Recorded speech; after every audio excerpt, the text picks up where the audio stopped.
welcome. Gratitude to everyone for being interested in these subjects. And typically I begin with a song. It's an old tradition.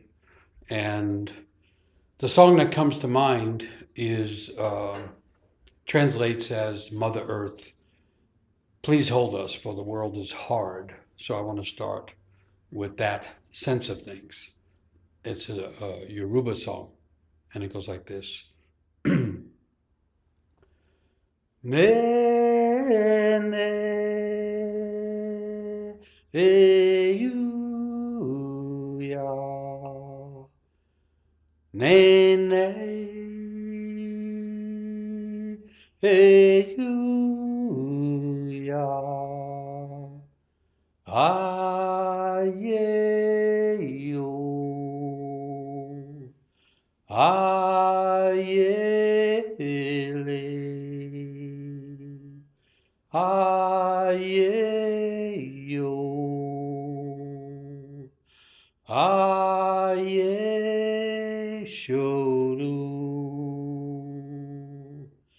nene, eyuya, nene, eyuya. Aye-yo, aye-le,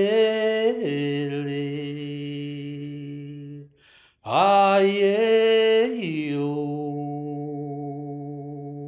aye-shoru, nene,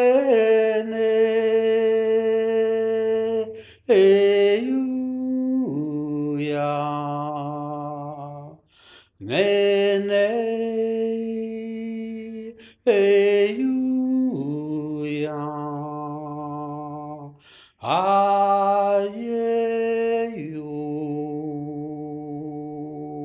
ayele, ayeyo, ayeshuru.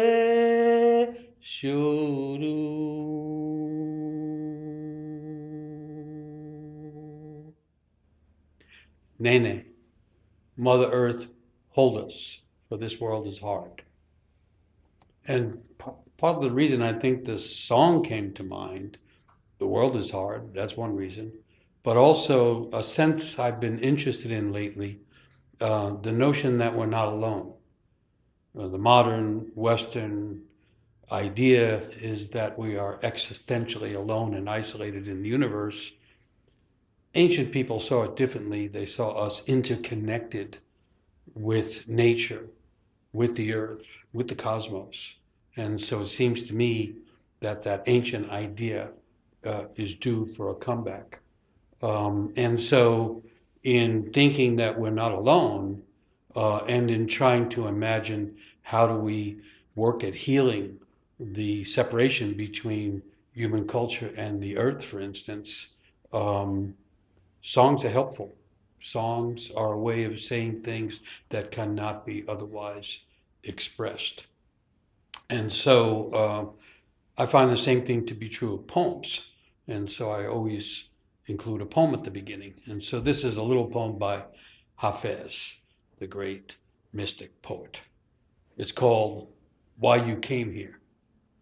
Again, why you came here, different from the idea of existential isolation, the notion that we came here, each of us, with a purpose, with an aim, with a project.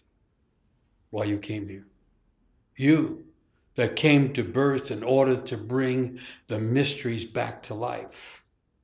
All of you who came to life to bring the wonder back. Your voice, your song makes all the creatures very happy. So please start singing from your soul and tear the veil off this moment of becoming. Beautiful old sentiment, feeling, imagination, that our voice has meaning, that we can add ourselves to the song of creation, which is always ongoing.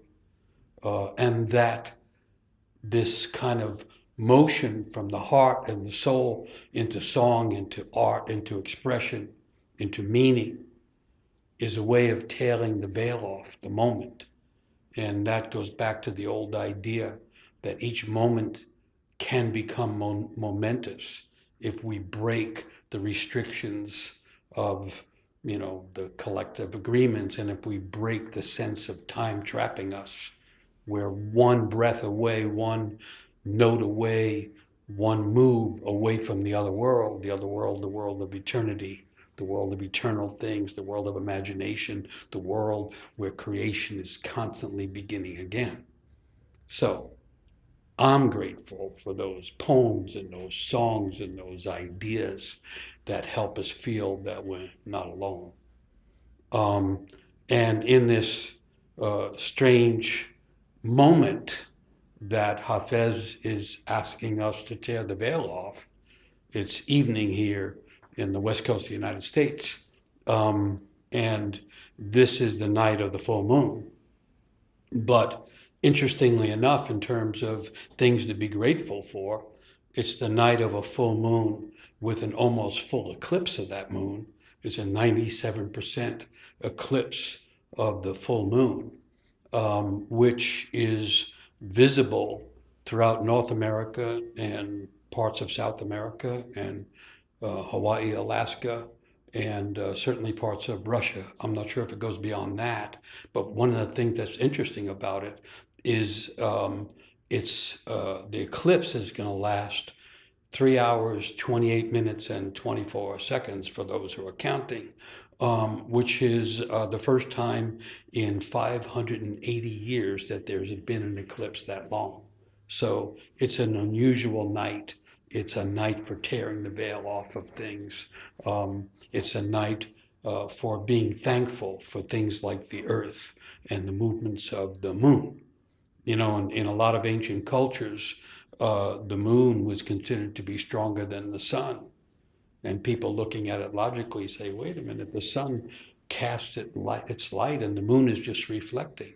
But ancient people would say, well, every day the sun pretty much looks the same as it did the day before.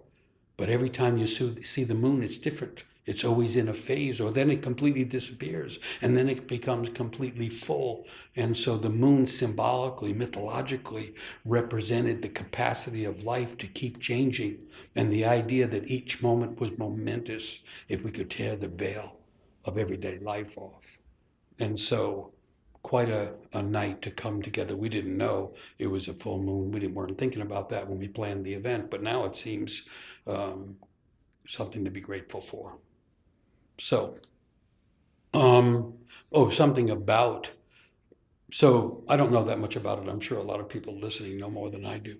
But you could say that the new moon, even though it's dark in the sky, when the moon is new, that's the time of beginnings. People begin to dream up things that might be possible. It's a good time to begin a project. And by contrast, the full moon is at the end. The fullness is really the conclusion. And so it's typically a time to let go. But when there's an eclipse of the moon, it's kind of a radical intensification of the emotions that typically come with the moon. The moon is connected to the tides and the waters of the earth, but also to the waters of emotion in the human soul. And so this movement of the moon is pulling emotions through our bodies and through our souls, all of the time. And then when there's an eclipse, they say, some of the characteristics could be that the emotions get stronger. Also, things that we didn't know could come into view. We could learn something, and it's a time of radical change if a person wants to or needs to go in that direction. So, in that sense, it's momentous, and every moment is really momentous, but symbolically, that's like, it shows us the brightness of the capacity of the moment of change or awakening or letting go, which is a prelude to awakening. So I'm grateful for the earth that holds us, for the moon that calls us to look into the dark to find the light, and also calls us to let go of what's holding us back so that we might pick up the energy of change that's trying to reach us all the time. I'm also grateful to the moon, as I think about it, for what's called lunar intelligence, the wisdom of the body, and the knowledge of the emotions. And so this idea of gratitude, thankfulness is another word for it, comes from the old root word gratia. And grace comes from the same root. Both of them come from gratia. And I'm going to address both of them. The first part will be about gratitude. The second part, more about grace. And a couple of things I want to say about gratitude. One is that gratitude is an emotion that only happens when we feel whole. Or you can turn it around and say, when we feel split is when we tend to be ungrateful. The expression of gratitude is also an expression of wholeness. And so the lack of the presence of gratitude is an indication of division and splits in the human body, the body of the community, and or in the human psyche. And so gratitude has this importance that is not usually understood, because it represents things coming together into a moment of wholeness. And wholeness often happens only in moments. Like the full moon is not full all the time, and gratitude can't stay present all the time. It's a moment. It's a moment when things come together. And so in that case, it's really important. And in the old stories, it's connected also to consciousness, awareness, and connection to the world. And so I thought what I might do is tell one of the old stories. In particular, the Mayan creation myth, which is called the Popol Vuh, or the Book of Councils, because it's a really, at the end of it, has this amazing connection between the human soul, gratitude, and the earth or the world. And so it might have some specific increased value right now, post COP26, post the struggle to find a way to bring people together in order to bring healing to the earth and to the world. And so in the Mayan myth, unlike, say, the Bible, where they say in the beginning was the Word, in a lot of ancient stories, and certainly in the Popol Vuh, it says in the beginning was the sound of creation that resonated and reverberated and continues to reverberate throughout the world and throughout everything in existence. They feel the whole thing as this kind of soundscape, this rhythm of ongoing creation. And so in that story, they have a number of gods, not just one, a number of creator gods, as if to say, creation is such a cool thing, such an important thing, maybe you should have more than one god working on it. And so they had a variety of gods, one of whom was called Heart of Heaven. And so they come together, and it says, the original creators began to think, and they knew, and the reverberation of that knowing became the beginning of creation. And from that, everything came, and it came with its rhythms, and it came with its resonance, each thing, and with its sounds. So eventually there were the rivers that were gurgling, and there were the waves of the sea that were rolling against the earth. And then all of the forest came into being with the resonance of plants and of trees. And then all the animals came, and the whole thing was done. The mountains and the lakes and all of it was there. And it was beautiful and it was wondrous, except there was something missing. That was the feeling, that something was missing. And Heart of Heaven in particular began to consider what was missing. And he came to the realization that there were two things missing. One thing that was missing was the conscious recognition of the wonder and beauty of creation. The animals were able to make all kinds of sounds, but even the singing of the birds in the sky did not bring that sense of conscious awareness of the whole thing and the wonder of it. That was something that was missing. And the other thing that all of the creators felt was missing was some being, some that could carry some sense of gratitude for the gift of life. So those were the two things that left the creators feeling that there was something missing and creation wasn't finished. And so Heart of Heaven took it on the project of filling in the gap in creation. And the first thing he did was take the mud of the earth and fashion some beings from the mud. And those initial beings were interesting. They had unusual shapes and soft contours and a certain beauty to them. But when the heavy rains came, those mud people, so to speak, began to melt in the rain. They lost their integrities when the heavy rains came. And so Heart of Heaven let them dissolve back into the earth. And then he thought about it again. And then he made some people from sticks and reeds. And those people were clever and they could stand up and they could move around. And it turned out they were inventive and they made their own technologies. And after a while, though, it turned out that there was something off with them as well. As a matter of fact, the animals didn't like these stick beings at all because they were hard-hearted and narrow-minded, and their technologies were disruptive to nature. And so all the animals began to complain. And so Heart of Heaven had to bring a heavy, dark rain down to knock down those stick beings and distribute them back into nature. And so now it came the third time, and of course the third time is the charm, and of course in myths there's always a third element or a third piece, and this time Heart of Heaven thought about it, and what he thought about was making people from corn. And so the corn was turned into dough, and he began to shape and breathe the life of creation into these corn beings. And they were brilliant in their own way. They could both move about, but they also had soft contours.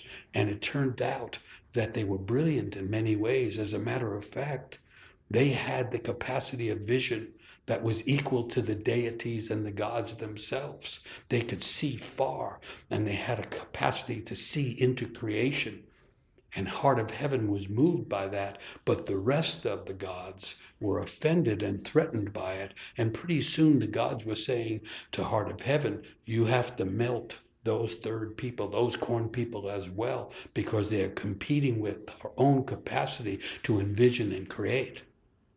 And Heart of Heaven had to agree, but he asked for one condition.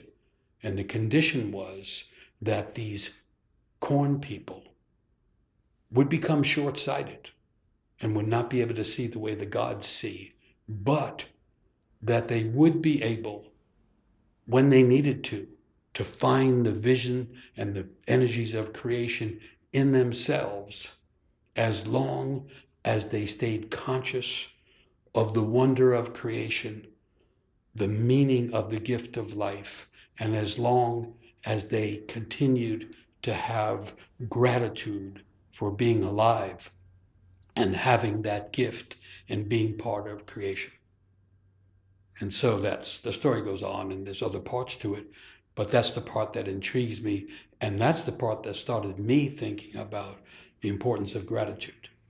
And so the myth, in a sense, says that humans were brought into the world in order to be conscious of creation, particularly the gift of life, even when the world has become a hard place and the hard rain is coming down, not to revert to being the stick people, but to continue to be open enough to be the corn people and those capable of gratitude.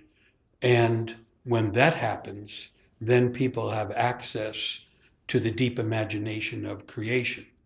And in the Popol it says, and just to make sure this connection to deep imagination gratitude and a sense of wonder doesn't disappear, it would also be hidden in the myths and the stories.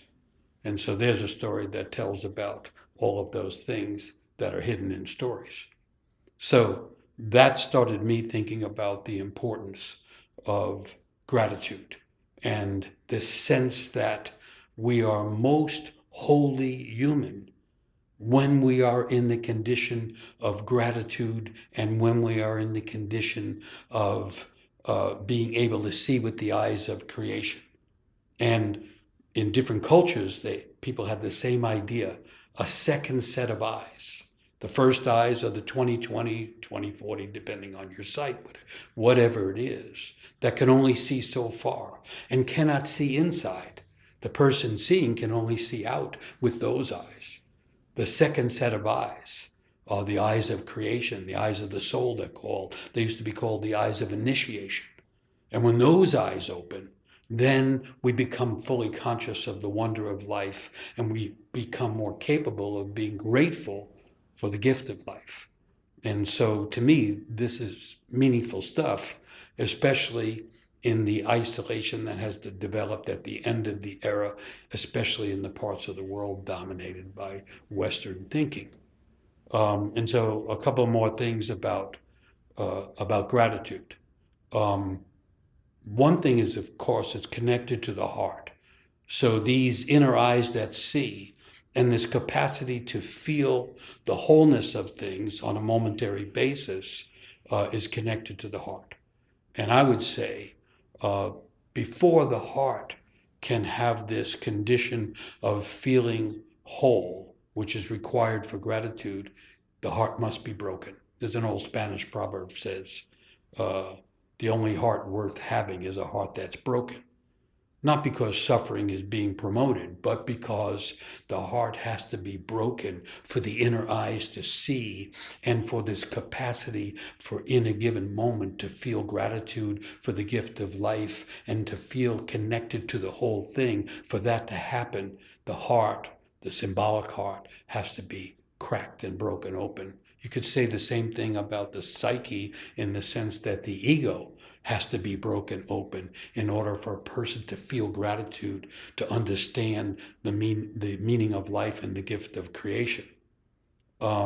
So there's a heart connection and a heart opening that is essential to gratitude. When someone is ungrateful, it means that they cannot pull it together. And I think everybody has those periods. The lack of the ability to be grateful is connected to the psyche being split and the person being at that time unable to pull it all together. And the idea of pulling it all together is not inflation or hubris. It's connected to the idea that the human being is the microcosm of the macrocosm. That what exists in the cosmos exists in different proportions in the individual human. That's what the story also says. In a sense, creation is not continued until humans are made, invented, created, brought into the picture, so that humans bring it all together. Again, it's not inflation or hubris, it's an understanding of the old sense of what the soul and the spirit of humanity is about. In a world like right now, where everything is polarized and everything that enters the political arena polarizes further, gratitude is missing. Understanding of the consciousness of creation is missing. The immediacy of the human heart is missing. The soul is missing. And so genuine gratitude is a measure of how far we are from everything coming together, from being interconnected to nature and the animals and all the beings and so on. The way we get connected is by being conscious of the wonder of creation, the meaning of the gift of life, and that awakens this capacity for gratitude, which is part of what's needed in order for people to stop this attempt to dominate nature and follow the instinct that says, reconnect with all beings and reconnect with the depths of our own souls. So, a few things there. The emotion of gratitude is the expression of wholeness, and a person that is, I'm just repeating this idea because it intrigues me so much. The symptom of being split is the evidence of the lack of gratitude. And I guess I want to restate also that it's a moment of wholeness. It's not that a person feels gratitude now their life is whole and they can, retire or do whatever they want to do in that way. It's moments of wholeness. And I would also say this from old things that I've read and studied. Each moment of wholeness lives on in the soul. That the aggregation of whole moments when we were awakening, moments when we were fully in love, and you know how it is when love even for another person comes in, you begin to love everything. That's the motion of the wholeness. All those moments when we feel that continue to live inside. So everybody knows they have traumatic moments, often and early in life, that continue to travel with them, that cause pain and trouble and need some healing and some attention. But there are also moments of wholeness that travel with us. When I first began working with severely at-risk young people, I could empathize and sympathize with the traumas they were experiencing, but I would get lost trying to work with them if I hadn't figured out I have to find moments of wholeness in myself so that I can be more present and more helpful in terms of, first of all, being able to bear the split trauma experiences they're having, but second of all, being able to creatively find ways that we all might find moments of wholeness together. And I think that now is a problem across the entire earth, that we now are being called to find moments and ways of being whole with nature. All the problems are global now. All the problems are calling for moments of wholeness, and part of that involves moments of gratitude.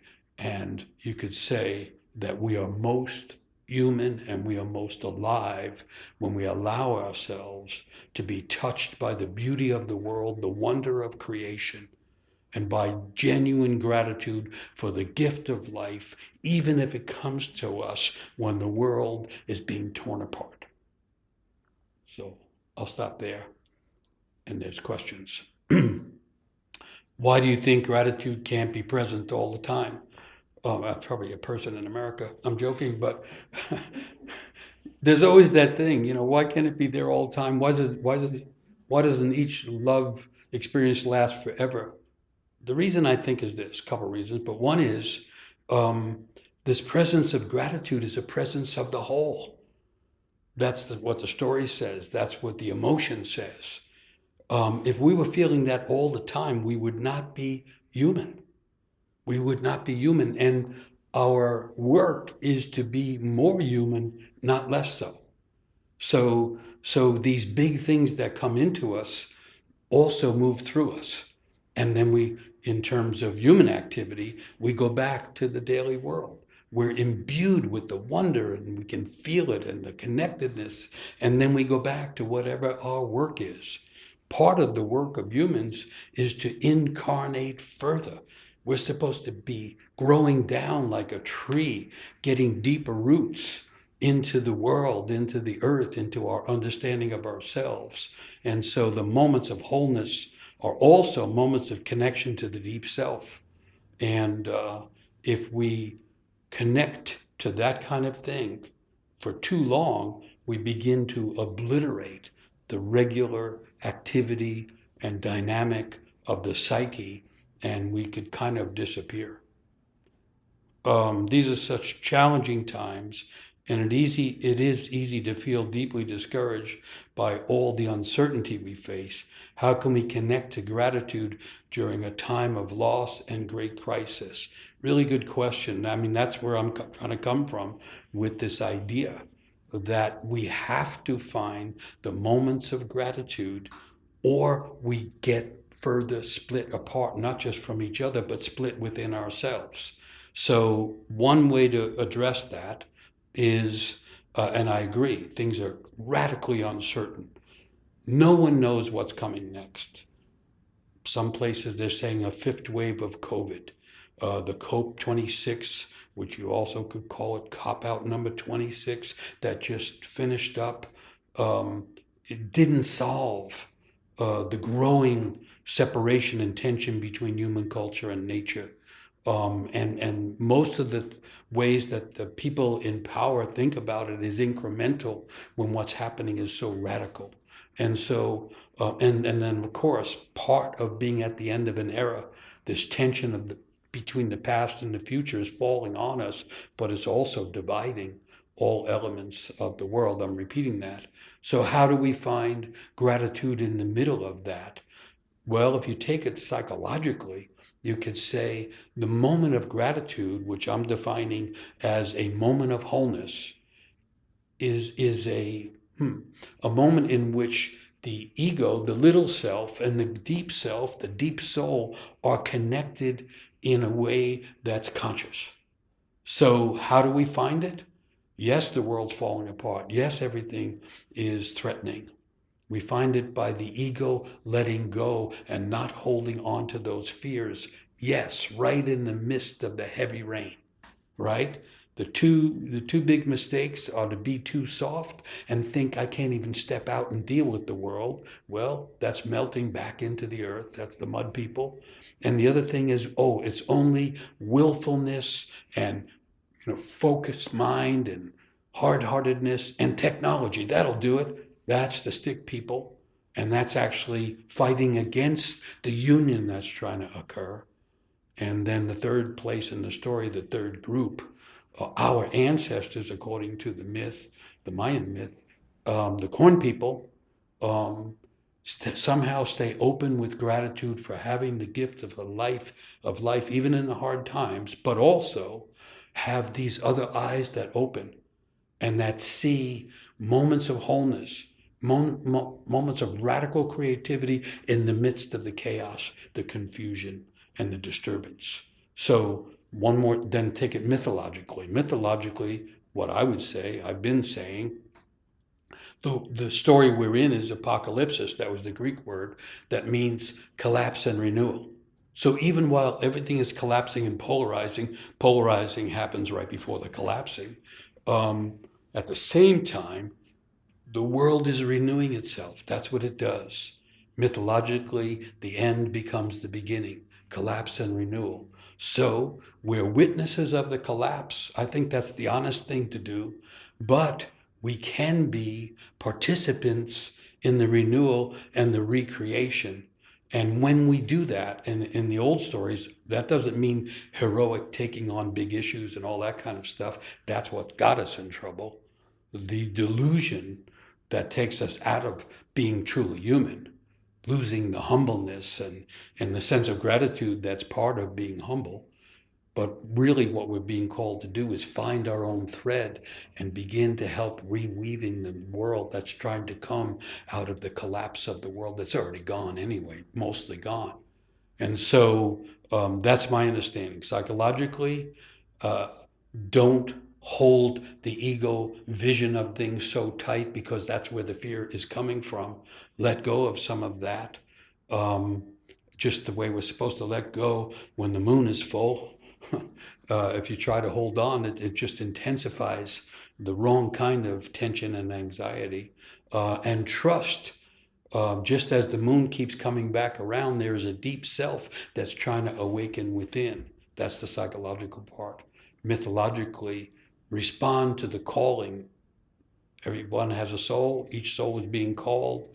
Our job is to pick up the thread of that calling and follow that path. And then we find the work and the way that we contribute to healing and reweaving the world. And it's in those moments, not of fulfilling, in the moments of trying, that we feel moments of gratitude. And in those moments, we are standing in the original ground of creation and we can feel the sense of blessing. And then, because we're human, we go back to all the troubles. There are times when the heart is so broken that we cannot see the wonder of the world. How do we find again those moments of wholeness? Yeah, I mean, I feel that. Um, you can have your heart broken any minute in the world right now. You just get the latest news. It's heartbreaking on so many levels. Um, but there's a heart within the heart. Um, the reason I go to mythology and the reason a story like the Mayan myth is so profound, it tells us there's a bigger, deeper story. It's both bigger and deeper at the same time. If we measure what's going on, even our own feelings, by things that are not deep enough, they get caught up in the ego, and we think that we're so broken that we couldn't be whole. And yet, that which breaks us is trying to break us open, and somehow we have to trust that there is a deeper sense within us. Carl Jung, the great psychologist, said, we're in the time of the world archetypally, when everything divides, because division and chaos is what precedes creation. But what's trying to arise into the breaking apart of the world, but also the heart of each person, is the great self or the great soul that's underneath it all, the hidden unity of the world, but also of each person. So it can feel like we can't handle it, but that's the ego that is making that claim. How do we find the forgiveness required for gratitude? I almost thought of calling the evening. Usually I have three things. And so the third thing could be forgiveness and or mercy, which are related. But I wanted to focus on those two, and we'll get around to grace. Yeah, in order to feel grateful, fully grateful, we have to forgive ourselves for where we are. And that means we have to forgive ourselves for how seriously our heart is broken. We have to give ourselves for those things that we did that were damaging to ourselves and to others. We have to forgive ourselves for those things that we didn't do that would have been helpful to ourselves and others. And we have to, that's part of the path. It's a beautiful thing to ask about, because forgiveness and gratitude, mercy, forgiveness and gratitude all go together. We're talking about entering a part of the human psyche and a part of the realm of creation that is blessed with those things. And how do we find that forgiveness? I mean, there's no simple way. There's no 4 steps that we take and there we are. It's a matter of the braille of the heart, feeling ourselves along. But I want to agree with the idea. It's hard to be in gratitude if we can't forgive ourselves. And what's coming to my mind, I was raised as a Catholic, and I liked it.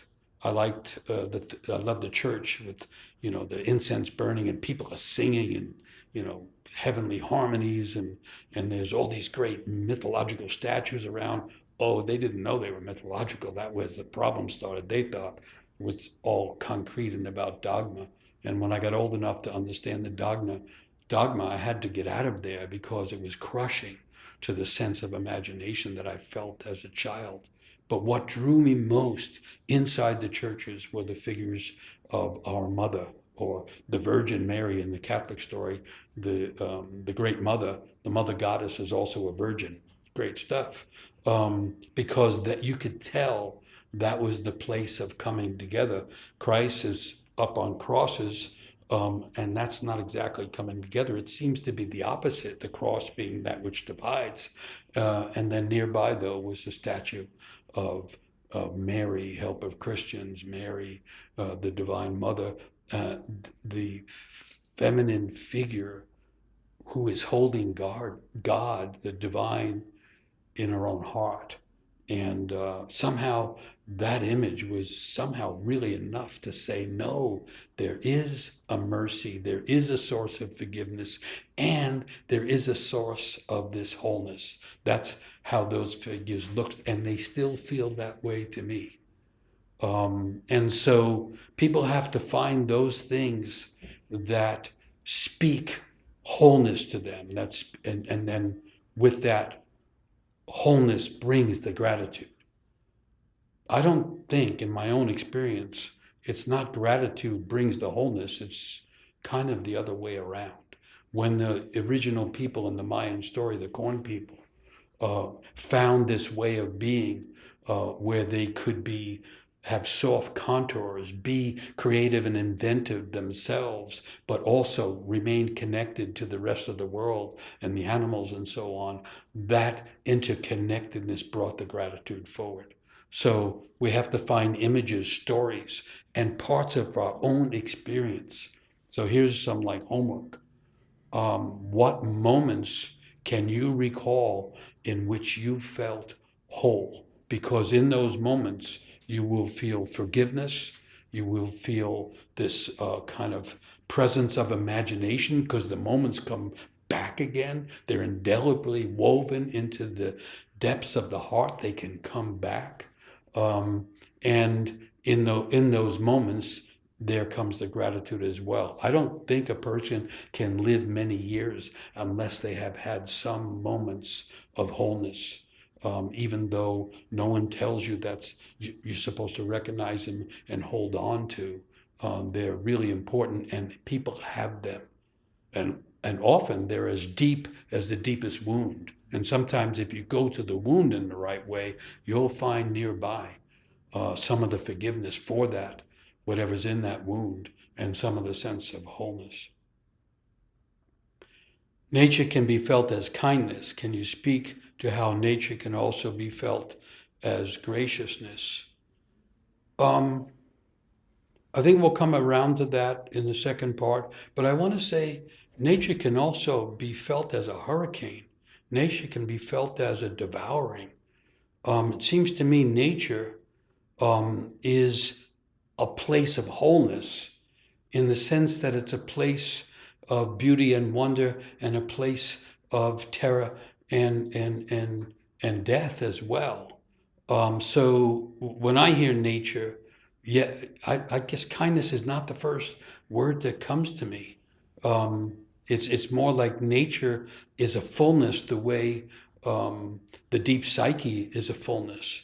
The way the Mayan story of creation doesn't start out by saying, heart of heaven and the other creators made the beautiful world, and then they made the beautiful people, and now everything's cool. It had to go through this thing where something was missing, and it had to go through this place where there were heavy rains that melted some and broke others, and that kind of thing. And nature's the same way. Nature has all the elements of creation, which has to include the beauty of things, which is beyond kindness, it's profound, and also death is part of it, right? The first poem that I was reading from Hafez, you who came back to life to who came here to bring the mysteries back to life, the mystery behind all of it is the mystery of life, death, rebirth. And so I'm not sure where kindness is in there. I mean, I know something, we should be kind to each other, but we're much kinder to others when we are very aware of how we are torn and how we are wounded. And because of being aware of that, we're also more aware about how we are whole. And that puts us in the capacity to both sympathize and empathize for the wounds of others, which is a kind of kindness, but also to be able to be present in a way that's whole. And maybe that's a kind of kindness too. But it seems to me both of those moves go beyond kindness. That's my feeling. You mentioned that we have to trust that there is a bigger and deeper story going on. What things help you trust in this? How do I learn how to trust more? I'm afraid to be let down, so I tend not to trust. Thank you. Thank you a lot. I just did a podcast the other day that was called Trust and Betrayal.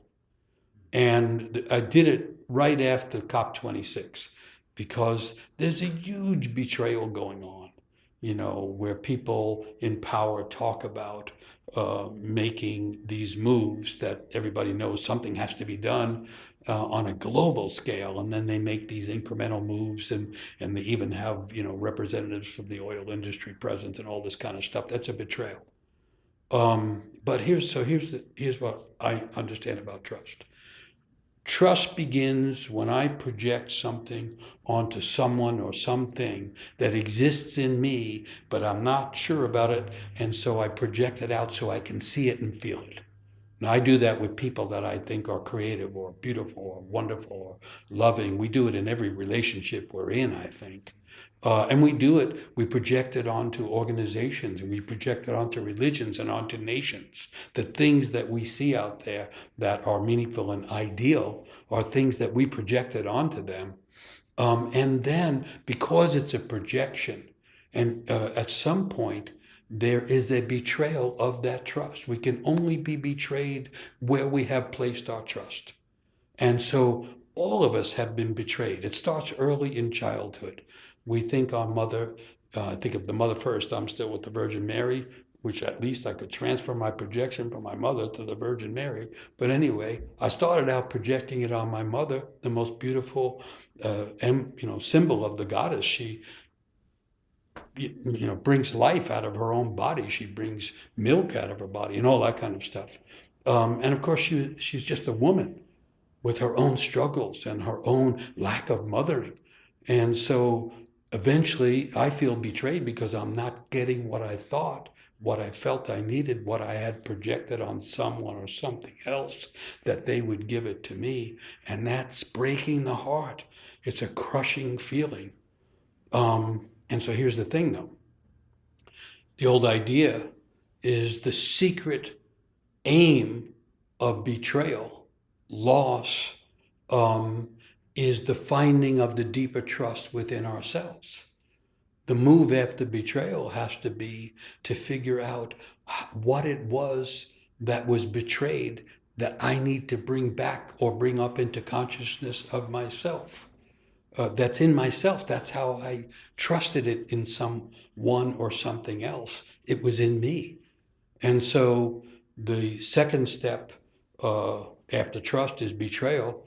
The next step is to realize that I participated in that betrayal because I naively expected that organization, that project, that person would take care of me in the exact way that I needed. And so then the next move, on the way to finding trust again, which is also the path to finding wholeness of some kind, is that I have to figure out how not to betray myself. The old saying is, every betrayal is a self-betrayal. So what happens is, the way I felt betrayed as a child, in many, many ways, I keep repeating until I realize that what I was after exists in me somehow, connected to the deep soul, deep self. There's many names for it. And only when I can get there can I stop betraying myself.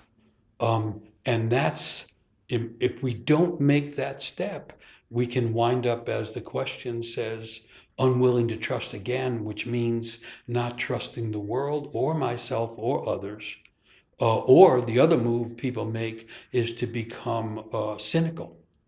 A cynic is not someone who has never trusted. They're someone who trusted in a very ideal way, got betrayed, let down, as some people say, and have decided not to go back on that route. And so they wind up in this place of cynicism, denying ideals, beauties, and things that actually exist in them as well as in the world. So, all right, so that's great. And thank you for bringing in things like trust and even forgiveness and all. They're all part of this dynamic that I'll talk to about in other ways now, and then we'll come back for more questions. Couple more things or something else about gratitude.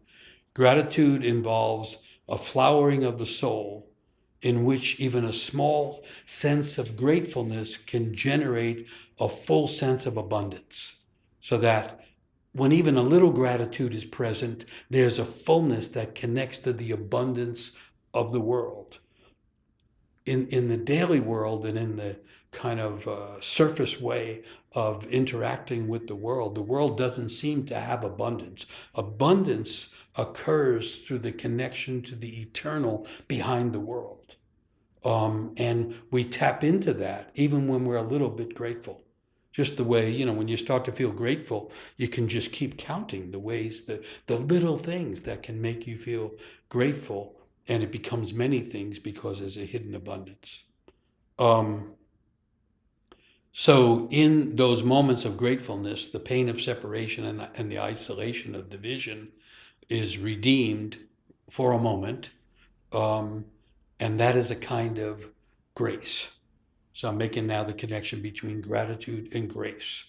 Those moments when we feel more whole can be the moments in which grace comes in.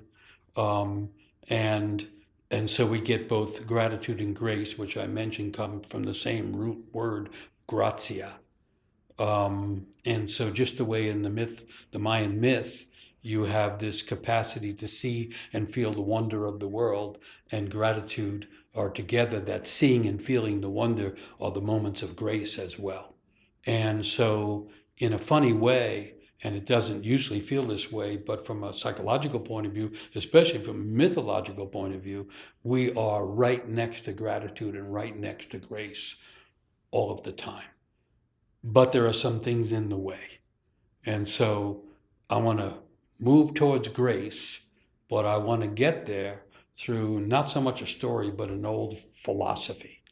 And this philosophy sometimes is called the 3 layers of life. Usually there are 3. If you just have 2 things, you get polarity. If you have 4 things, you can wind up with a square and not much motion. In numbers, the motion is in the odd numbers, and that begins with the number 3.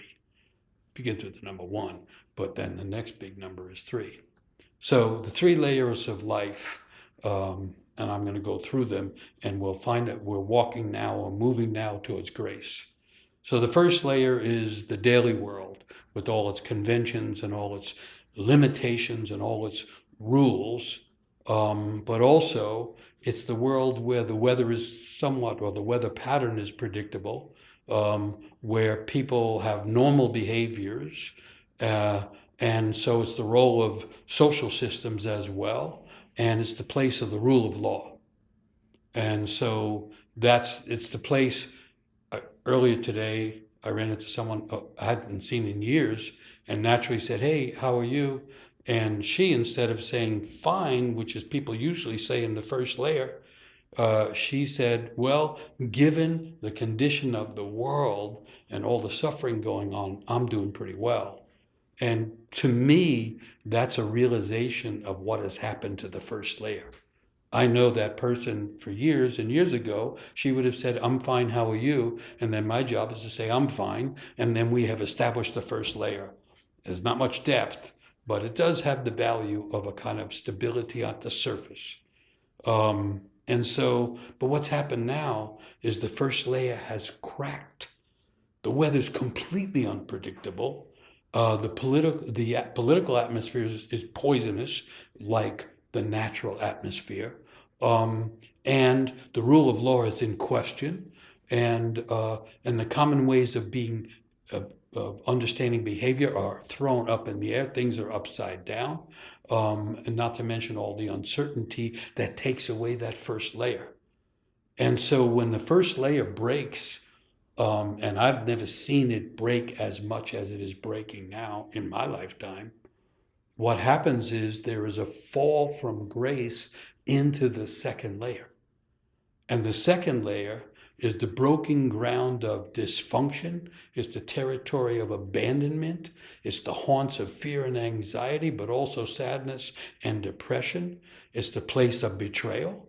It's the land where racism, bigotry, homophobia, misogyny, ageism, and cynicism abound. And it's also the land of disinformation, fantasies, delusions, conspiracy theories, and where ignorance is celebrated, and where the authorities abuse power, and the shadows grow on a daily basis. It's a rough place, the second layer. So when the first layer, which is conventions and everybody try to not to rock the boat, when that becomes impossible, or when a person falls out of there because of something that happens in their life, we often fall into that second layer, the place of all the negative emotions and all the anxieties and all the unkind things dwell in that second layer. And right now, part of what's happening is the second layer is pouring into the first layer. And so there's very little stability, there's very little agreement, and there's very little sense of community. And a lot of people feel anything but gratitude. As a matter of fact, they feel resentment and even a sense of vengeance and so on. And that's part of what happens at the end of an era. It's like when the hard rain in the Mayan story falls, we're in the hard rain, we're in the hard times. And it cannot be hidden anymore. More and more people realize we are in trouble. All the layers of culture, all the layers of nature at the same time. And so there's the problem. Sometimes you can take the same picture and just talk about a person's life. A person had things kind of together, mostly on the surface, and then something went wrong. The end of a relationship, the arrival of an illness, the loss of a loved one.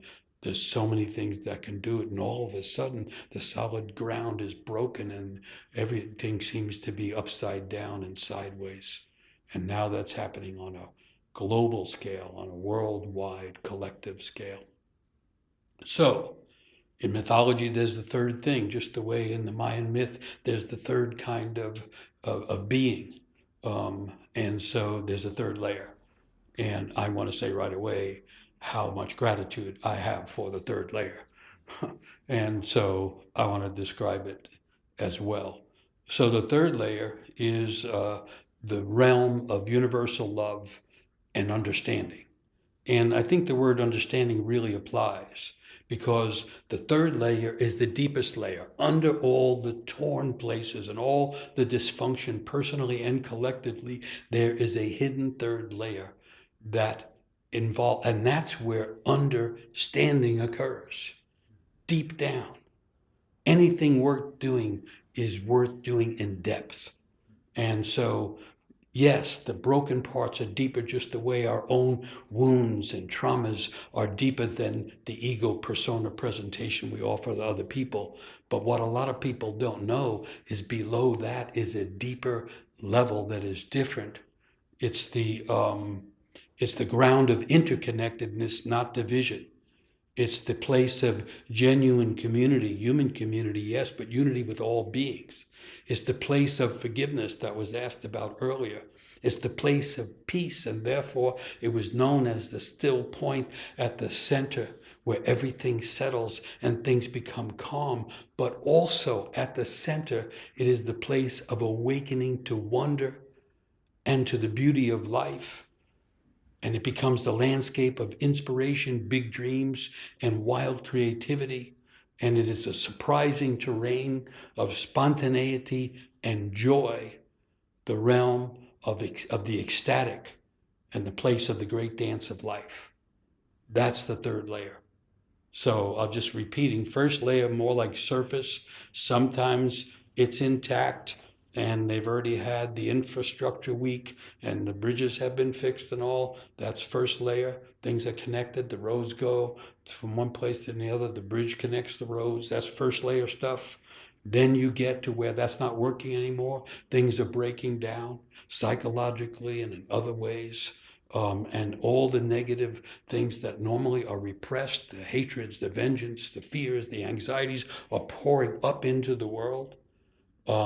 But that isn't the bottom of it. If that was the bottom, we would all be in serious shit.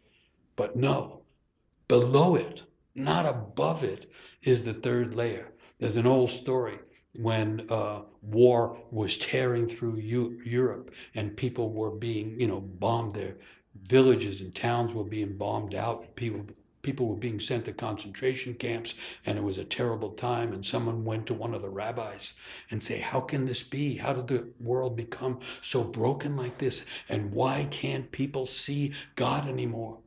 And the rabbi said, They can't see God because they won't look down far enough. That which is missing up above is found in the depths. And so the place of unity, the deep place of unity, that is both the still point at the center and the beginning of recreation, creation with all its energies happening again, they're both there. Because the third layer is the place of wholeness. And wholeness involves both the stillness at the center and the all of the expressive energies of creation. They're both there at the center in the third layer. And the third layer is also the place of grace. So that anytime grace comes in, we are pulled, we can go further into it the more we allow ourselves to be pulled out of the second layer and the first layer. The old Irish say, one step you're in the other world. The other world is the world of creation, of wonder, of imagination, of unity, of gratitude, of grace, of wonder, of beauty, of love. And so a poem from Hafez, an invitation from Hafez and from the Graces. You've been invited to meet the friend. In Sufi realm, they call it the friend, the spirit, the soul, the divine. You've been invited to meet the friend, and no one can resist such a divine invitation. Listen, in the end, it all comes down to two choices.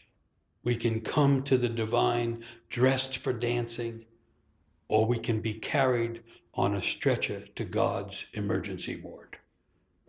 So notice that there's a second layer, emergency delivery to the place, the third place, maybe, but otherwise we can learn how to come dressed for dancing.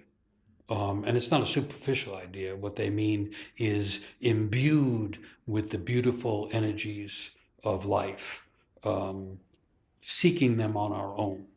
And there's a hint here. The question was, how do we find these places when the world is torn apart?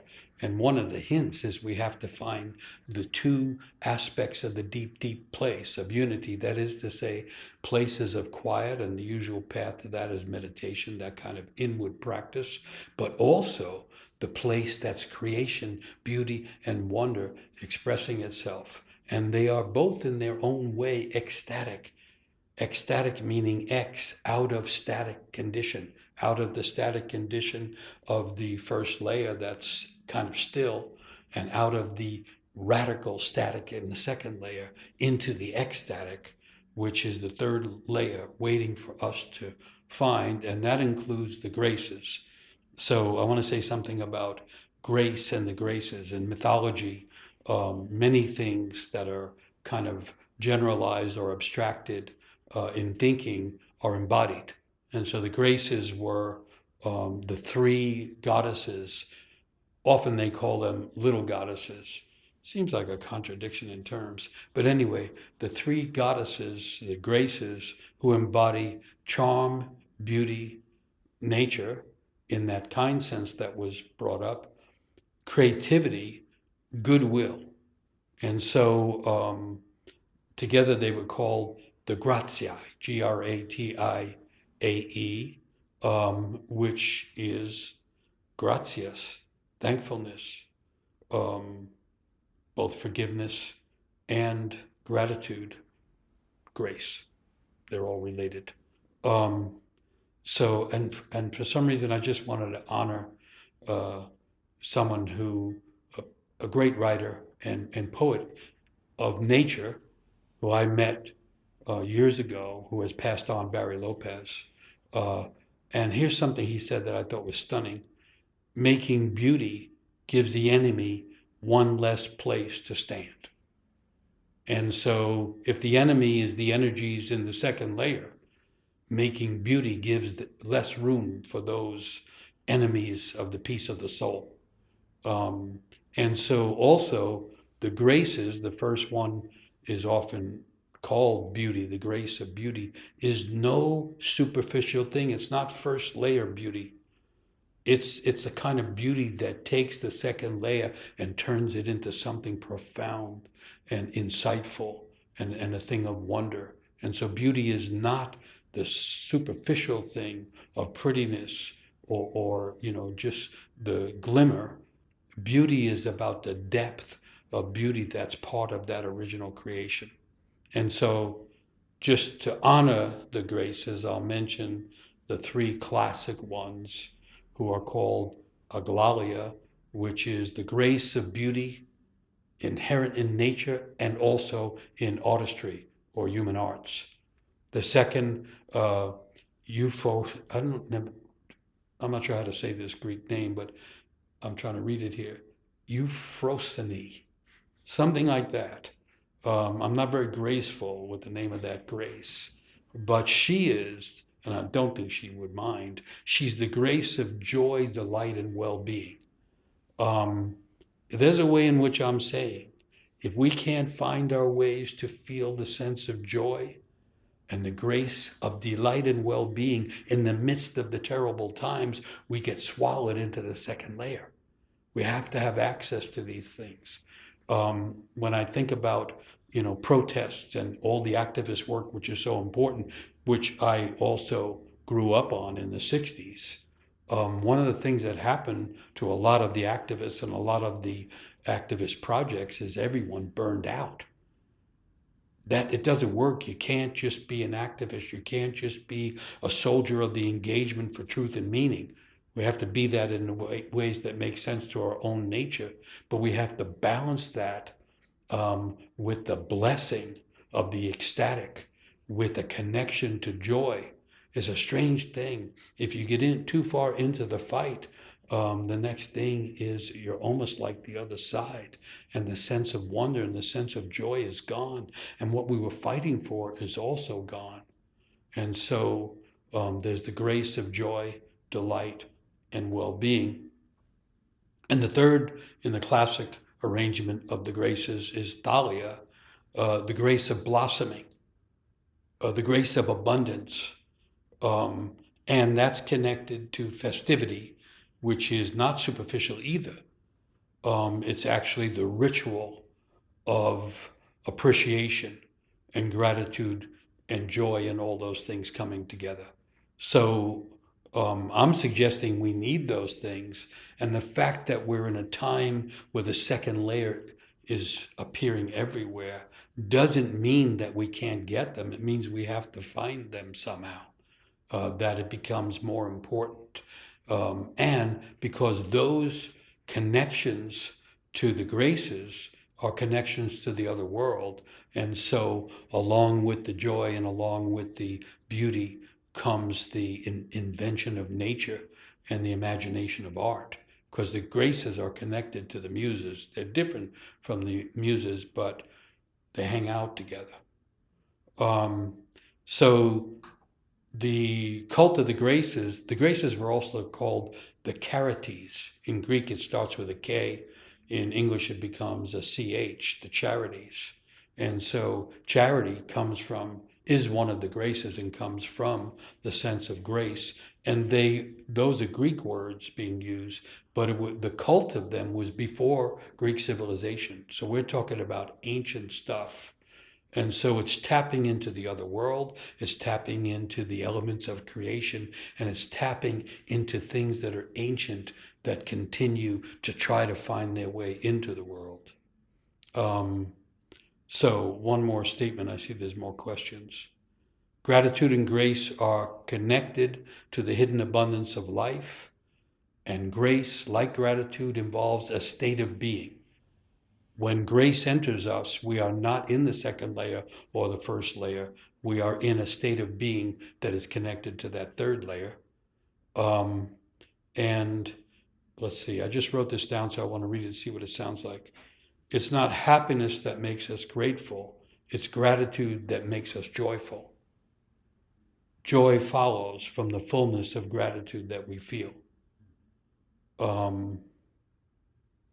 And something else I wrote down. Because it is connected to grace, even a little sense of gratitude can help make things feel holy again.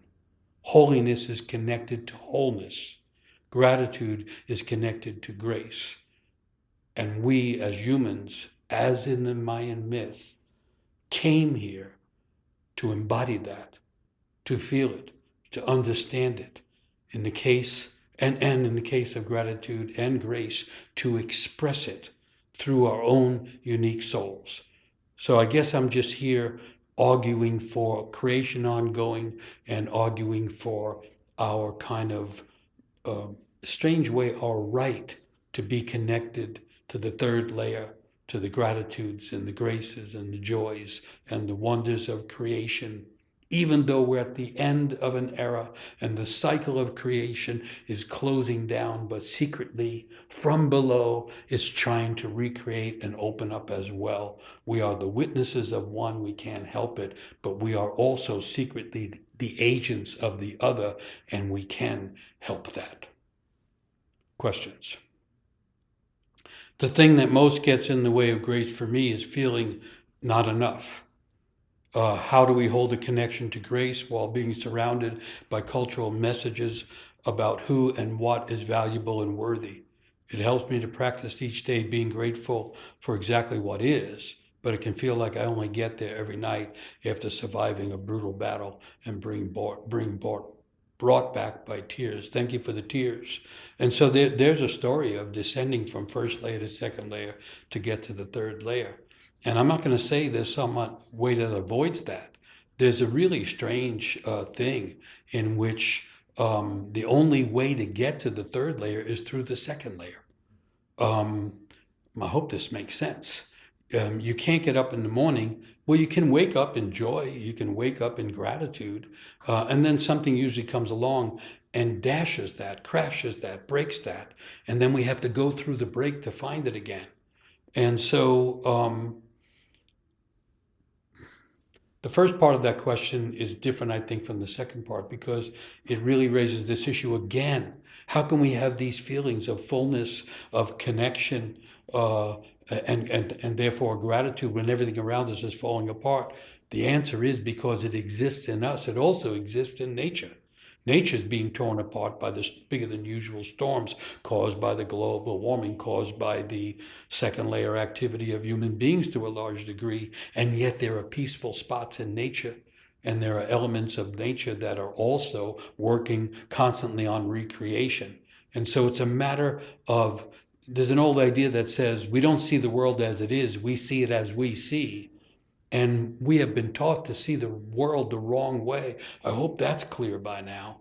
And the way we have to see in order to see through the illusions and the disillusionments is to see with the eyes of the heart, the eyes of the soul, the open eyes of the heart. And that is what connects us to abundance in the midst of scarcity, to gratefulness in the midst of division, and so on. I'm not saying it's easy, but I'm saying this is the scope and the range of the human psyche and the human soul. And according to the myths, like the Mayan myth, this is why we are created, to be the beings that are conscious as well as unconscious, that are consciously aware of the pain and suffering in life and consciously aware of the beauty and joy of life. That's what it is humans are stretched between the imagination of the heavens above and our feet walking on the dark earth below. That's the nature of humanity. I don't hold with these ideas that humans are an accident and that humans are frail things in the midst of an accidental cosmos.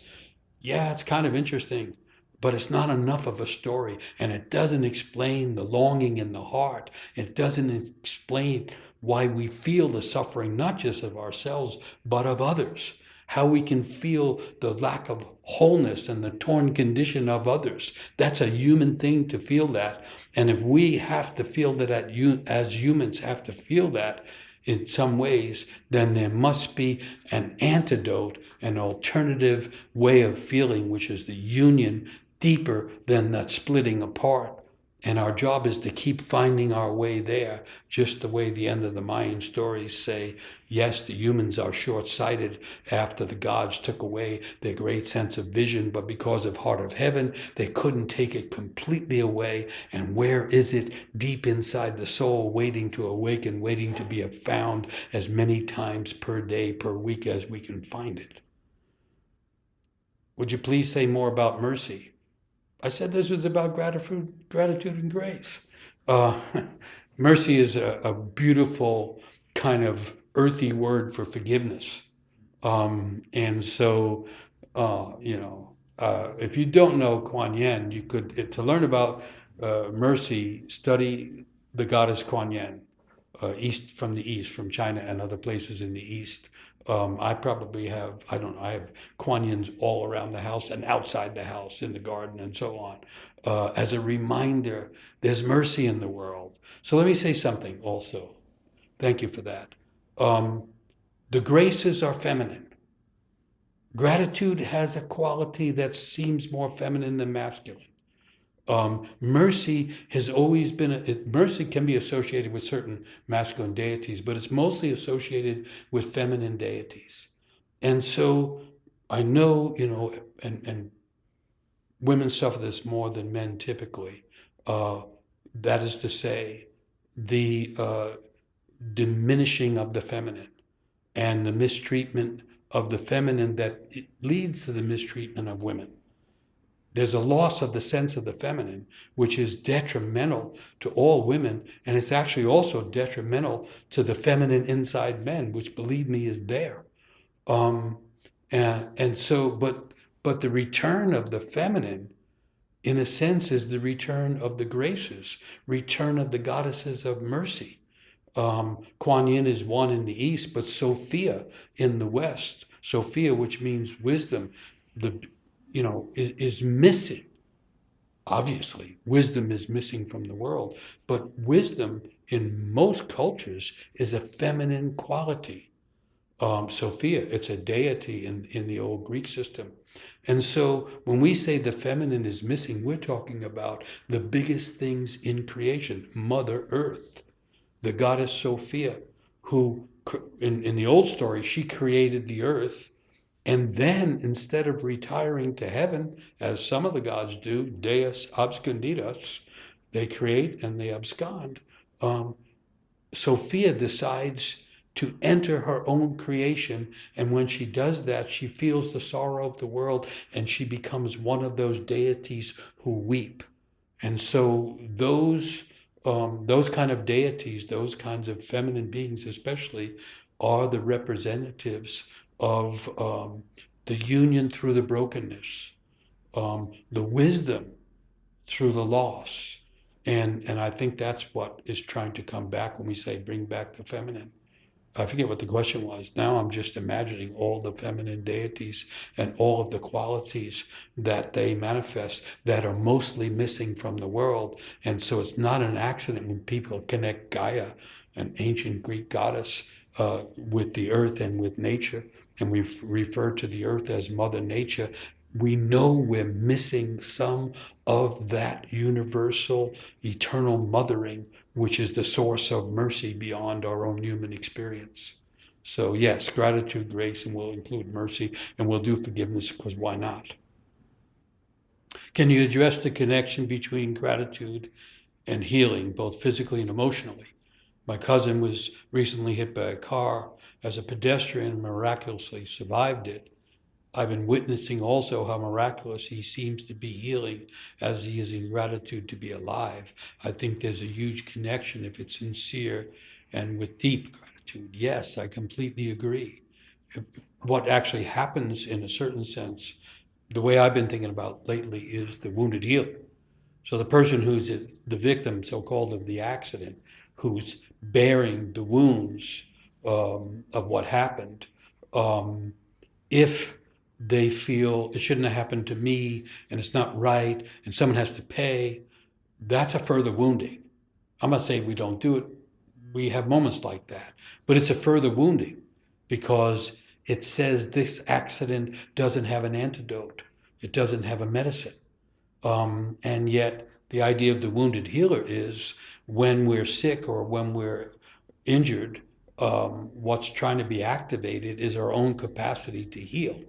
And so that's another one of these deep third layer capacities that come with the human soul that have been misunderstood and neglected or even forgotten.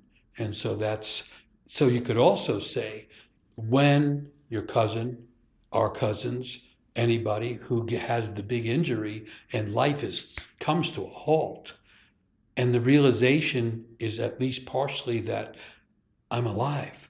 I still have the gift of life. I'm still in the arms of creation. Then that activates the healing process. And it's also a moment of grace after being dragged through the second layer. That's kind of what I'm talking about, how we could relearn that. Each of us, not in some big way that we go to a conference and we all agree, in our own lives, the ways in which we're each broken in a funny way put us closer to the third layer where the medicines and the healings and the energies of gratitude and grace and many other things are waiting to be found, and they can only be found by humans and the motion of the human soul.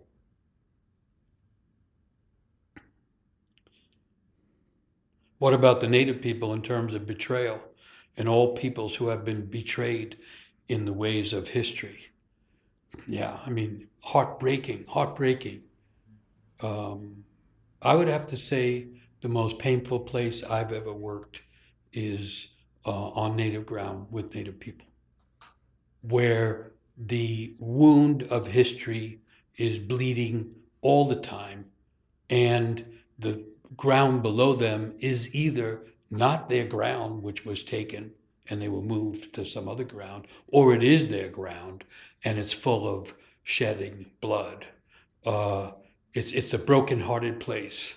It's a almost unbearable place in many ways, and yet many of those native groups, indigenous people, first peoples, lots of names you can put on them, corn people, many of them have the avenues and even practices to gratitude because they have suffered mightily, but many have not given up the connection to the earth, the interconnectedness and the connection to nature and the animal spirits and all that.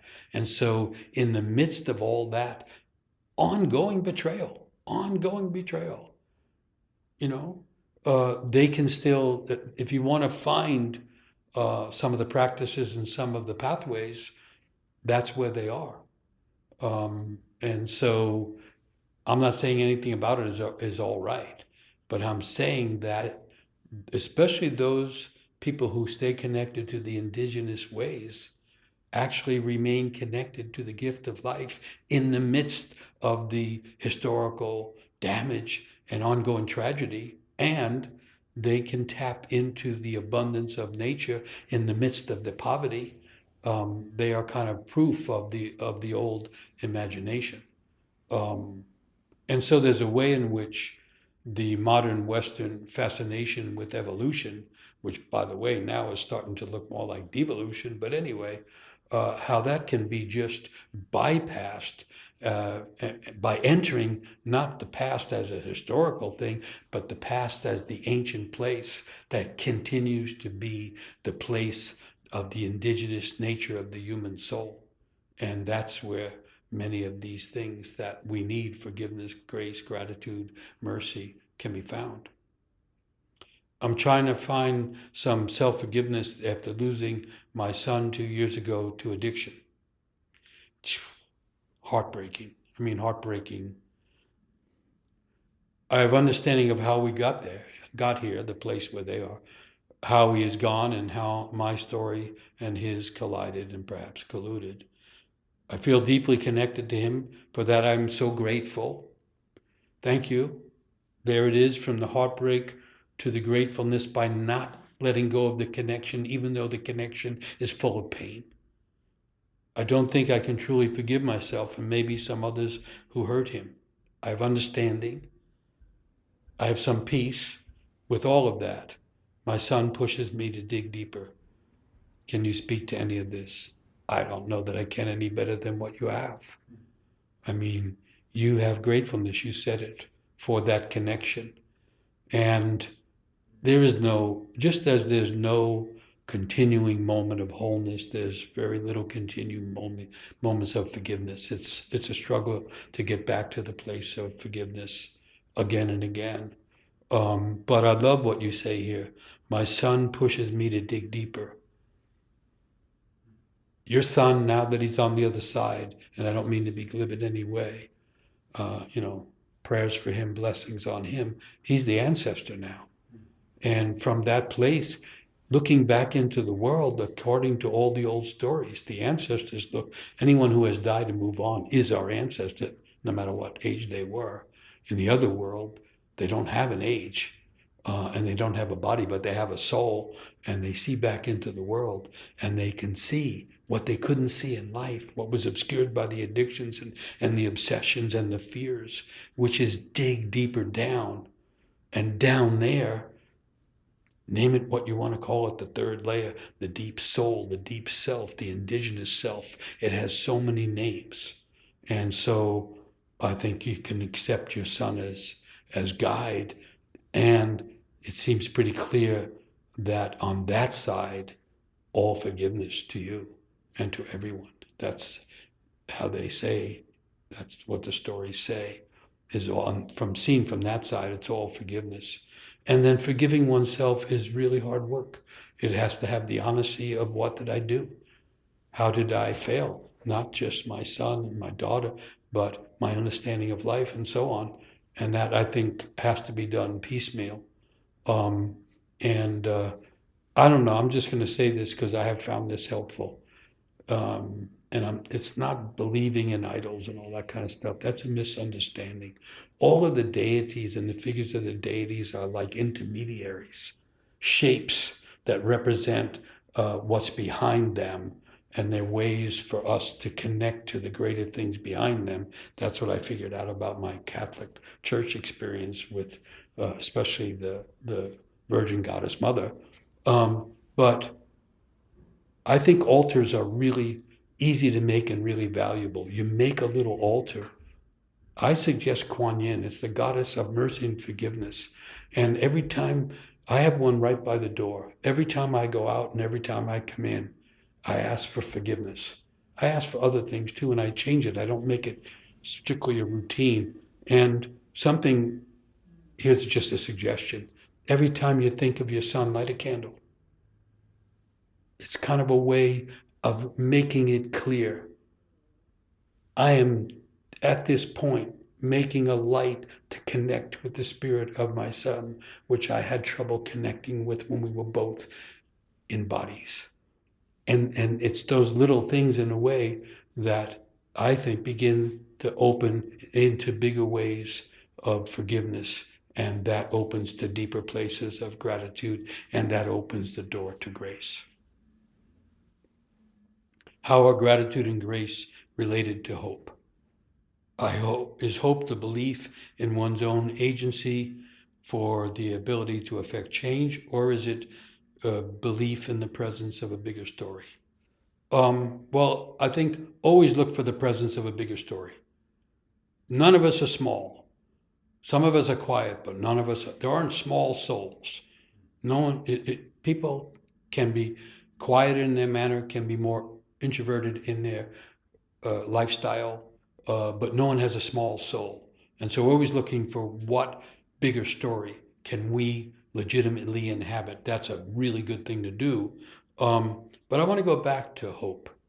I notice I'm talking about gratitude and grace, and then mercy came in and forgiveness jumped in, and I didn't go to hope.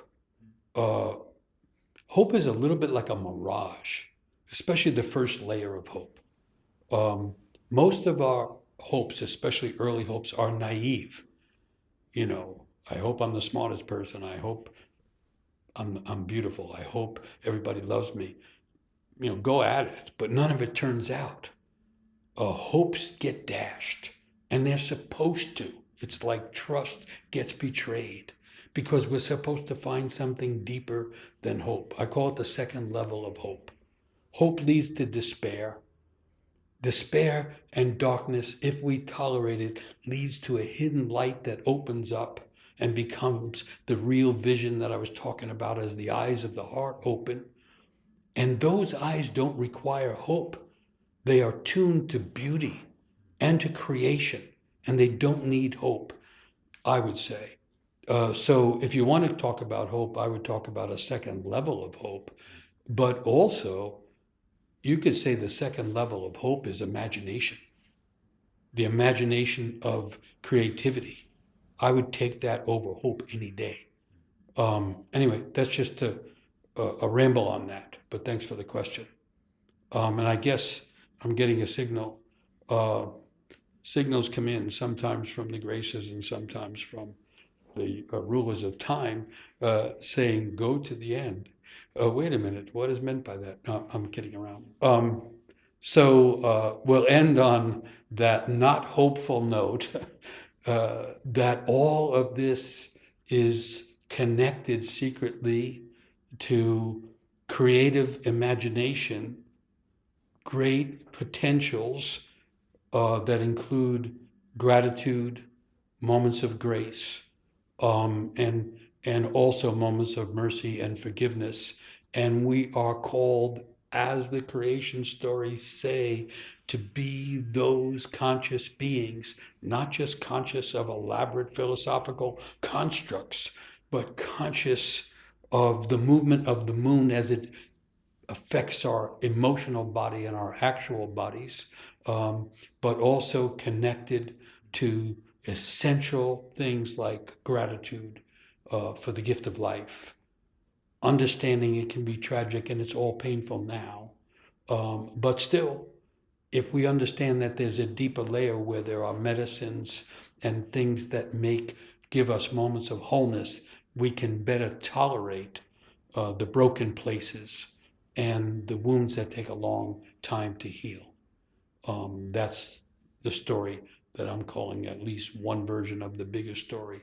That if we can be connected to that, we are not so much defeated, turned hopeless and helpless and victims of what is a very hard time to be alive. So I want to finish in the third realm, the ecstatic realm, with some ecstatic poems and then a song at the end. There's a poem by Rumi. Most of his poems didn't have names. This one doesn't. This singing art is a form of sea foam. The graceful movements come from a pearl somewhere on the ocean floor. Poems and songs reach up like spindrift at the edge of driftwood along the beach, each longing. They derive from a slow and powerful root that we cannot even see, and yet we are called, and we are pulled, and we are moved by them. Graceful movements, he called it, from a pearl on the ocean floor. See the graceful and the coming together of everything through the grace of that poetic image. This is Hafez. It's called Manic, my friend. Amidst all the fear and anxieties, we should make all spiritual talk very simple now. The divine is trying to sell you something, but you don't want to buy. That is the true nature of all your suffering, your fantastic haggling and manic screaming over the price. It's a kind of a mystical joke. And so I'm not saying that life is not fearful and that the pull into isolation is not real. But I am saying that the price of feeling presence, full presence, involves letting go of the fears of the little self and allowing the deep self and soul to come present once in a while with its gratitude and its grace and its natural sense of beauty and wisdom. And maybe the last poem, Hafez again. It's called Exquisitely Woven. And so this is part of the ongoing poetic, mystical art of trying to remind everybody where we come from and who we are intended to be, collectively as humans, but also individually as a unique soul amidst that collective. Exquisitely woven. Wayfarer, your body is a prayer carpet, and I can see in your eyes that you are exquisitely woven with the finest threads of silk and wool. It's a reference to the fine feelings, the finest threads of silk and wool. I can see that the pattern upon your soul has the signature of the divine upon it. And all your moods and all your colors of love come from the divine vats of dye and from the veins of gold hidden in the earth. Wayfarer, listen, your body is a shrine. And if you had the eyes of a seer, you would see Hafez and all the graces kneeling by your side, humming playful tunes and shedding joyful tears that pour down upon your wondrous hidden crown. Jesus, this is the third layer. This is part of our inheritance, part of the inheritance of the human soul. I want to read the last couple of lines again because it's stunning. It's stunning, and it's intended to be stunning. Yes, the world is falling apart, but it's also the case that, Wayfarer, your body is a shrine. And if you had the eyes of a seer, you would see old Hafez and the graces kneeling by your side, humming playful tunes and shedding joyful tears that pour down upon your wondrous hidden crown. Gratitude and grace are evidence that the human soul is noble, that everyone has a wondrous hidden crown, and sometimes the pains of life are there to break away the covering and reveal the wondrous hidden crown. That is not a matter of inflation, it's a matter of genuine connection to the divine that's trying to speak through each of us all the time. So thank you again, gratitude, for your interest in this and for hanging out with gratitude and grace. And may those energies, as well as forgiveness, mercy, and beauty, find you. And so I started out with Mother Earth, Wholeness, for the world is hard. But now we're in the third layer, or I feel some of the third layer. And so I want to end with a different song, and it's a gratitude song. It's called Azima. It's from the Dagara people in Burkina Faso in West Africa. I got it from Malidoma Somé. It's the song that the earth people, the earth keepers in the tribe sing, and it means gratitude to the earth and gratitude for the gift of life. Azima. Azima wo Azima wo, Azima wo, Azima wo, Azima wo, Azima wo, Azima wo, Azima wo, Azima wo, Azima wo, Azima wo, Azima wo, Azima wo, Azima wo, Azima wo.